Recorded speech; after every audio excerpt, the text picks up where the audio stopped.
మేము చిన్ననాటి స్నేహితులు అందరం గెట్ టుగెదర్ కలిసామని వీడియోలో చెప్పా కదా, అది ఒక అనాథ ఆశ్రమం. ఏదో కలిసాము, చిన్ననాటి ముచ్చట్లు చెప్పుకున్నాం, సరదాగా ఎంజాయ్ చేసామని కాదు.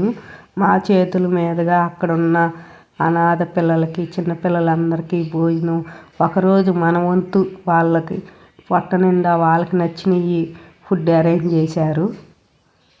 మా చేతుల మీదుగా మేము వడ్డించటం చాలా సంతోషంగా ఉంది. నేను కూడా స్టన్ అయ్యాను. మామూలుగా అయితే ఏదో కలుస్తున్నాం కదా అన్నట్టుగానే వెళ్ళాను.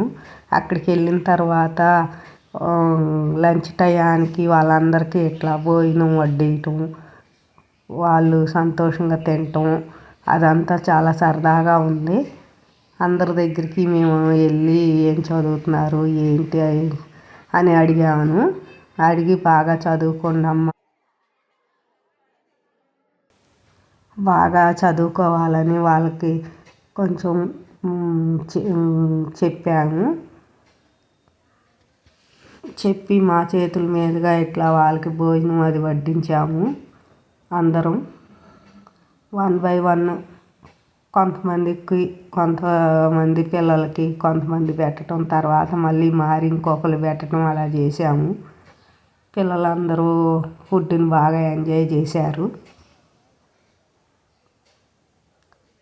ఆ ఒక్కరోజు వాళ్ళకి నచ్చిన ఫుడ్ పెట్టడం వల్ల వాళ్ళకి కొంచెం సంతోషంగా, వాళ్ళ కళ్ళల్లో ఉన్న సంతోషాన్ని చూసి నాకు చాలా హ్యాపీగా ఉంది. ఎవరైనా మనం ఎంజాయ్ చేసాము అన్నట్టు కాదు, కలిసామని ఇట్లా అరేంజ్ చేయండి, చాలా బాగుంటుంది పిల్లలకు కూడా.